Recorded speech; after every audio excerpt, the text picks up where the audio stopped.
Cherpu Padinjattumuri government junior boys സ്കൂളിൽ പ്രവേശനോത്സവം നടത്തി. വാർഡ് മെമ്പർ ശ്രീമതി ധന്യ സുനിൽ ഉദ്ഘാടനം ചെയ്തു. ഹലോ, എല്ലാവരും അവധിക്കാലം അടിച്ചു പൊളിച്ചില്ലേ? ടൂറ് പോയിണ്ടായിരിക്കും, ബന്ധുവീടുകളിൽ പോയിണ്ടായിരിക്കും, അടിച്ചു പൊളിച്ചു അല്ലേ?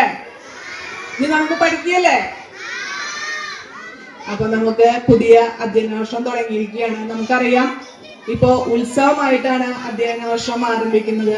നമ്മള് കഴിഞ്ഞ അധ്യയന വർഷത്തിൽ പഠനോത്സവം ലാസ്റ്റ് നമ്മൾ നടത്തി സ്കൂൾ അവസാനിക്കുന്ന സമയത്ത്. അപ്പൊ നമ്മൾ പറഞ്ഞു, സ്കൂൾ പ്രവേശനോത്സവമായി ആരംഭിച്ച് പഠനോത്സവമായിട്ട് അവസാനിപ്പിക്കും നമ്മൾ അധ്യയന വർഷം. നമുക്കറിയാം, മുൻകാലങ്ങളിലൊന്നും ഇത്തരത്തിലുള്ള ഉത്സവമായിട്ടല്ല നമ്മൾ സ്കൂളിൽ വരിക.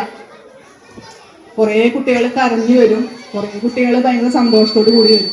പക്ഷെ ഇന്ന് ഈ സ്കൂളിൽ ഒരൊറ്റ കുട്ടി പോലും കരയുന്നത് കാണാനില്ലേ? അപ്പൊ അത്രയും സന്തോഷത്തോട് കൂടിയിട്ടാണ് ഇപ്പോൾ സ്കൂളുകളിലേക്ക് കുട്ടികൾ എത്തുന്നത്. 15ാം വാർഡ് മെമ്പർ അൽഫോൺസ പോൾസൺ അക്ഷരദീപം തെളിയിച്ചു. 17ാം വാർഡ് മെമ്പർ സുനിത ജിനു നവാഗതരെ സ്വീകരിച്ചു.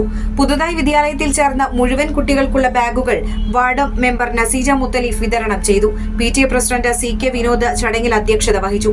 School SMC member Ranjini, SSG vice chairman PH Ummer, Indulekha, Nirmala, MPTA president Niji Thomas, PTA vice president Shari Chandran, staff പ്രതിനിധി Abdul Ahad, school leader Muhammad Saifuddin, school head mistress Latika, Priya എന്നിവർ സംസാരിച്ചു. തുടർന്ന് LSS സ്കോളർഷിപ്പ് നേടിയ മുഹമ്മദ് സൈഫുദ്ദീൻ, ഫാസില ബീവി, ആയിഷ നഹറിൻ എന്നിവരെ ആദരിച്ചു. വിദ്യാലയത്തിൽ നിന്ന് സ്ഥലം മാറി പോകുന്ന അധ്യാപിക പ്രിയയ്ക്ക് സ്നേഹാദരം കൈമാറി.